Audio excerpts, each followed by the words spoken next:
Africa Content TV. ṣùgbọ́n gẹ́gẹ́ bí nǹkan ọmọ bíbí ilẹ̀ Ìbàdàn gbogbo àwọn àṣeyọrí ibi báwo ló ṣe rí lára yín ìdùnnú báwo nínú òrùn ṣe jẹ́. nígbà tí wọn náà ti sọ pé àṣeyọrí tọ́lọ́run bá ní kéèyàn ó ṣe àṣeyọrí kò sí ní tó dùndùn tó tá a bá bojú wẹ̀yìn Ọlọ́run fi irú ẹ̀ ṣe sábàbí. Ìgbà tí mo jẹ́ olórí ẹgbẹ́ ọmọ Ìbàdàn la bẹ̀rẹ̀ iṣẹ́ yìí.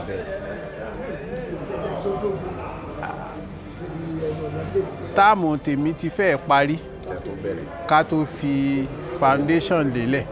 So àwọn tó bá wà lẹ́yìn wa náà ni wọ́n parí ẹ̀. Ṣùgbọ́n ṣe ni láàánú pé ìjọba méjì CCI sẹ́yìn wọn àti ẹ̀rọnú ń pa ibi kò sí nínú agenda wọn. So kọ́lọ́n tó wá sọ pé ẹni tó dé ní ìsìn ara tó fi ṣe campaign rẹ̀ nígbà tí tó fẹ́ dìbò ni pé òun láyé ètò ni wọ́n parí ilé Olúbàdàn. Ọlọ́run sì fún ṣe. Gbogbo àwọn tí ó ràn lọ́wọ́ gbogbo wọn tí ó jẹ́ kó ṣeé ṣe ìlọ́lọ́run fi ṣèkẹ́ ẹ̀. Pàápàá gómìnà wa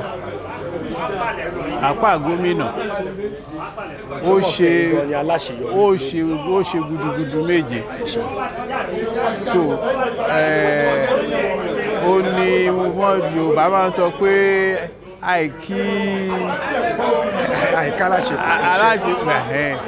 àṣeyọrí yẹn ló bá dúpẹ́. Èmi náà bára mi dúpẹ́ pé ó ṣojú ẹ̀mí mi. ẹ sọ́lẹ̀pẹ̀ ẹ ṣeun. amọ̀rẹ́ bá ọ.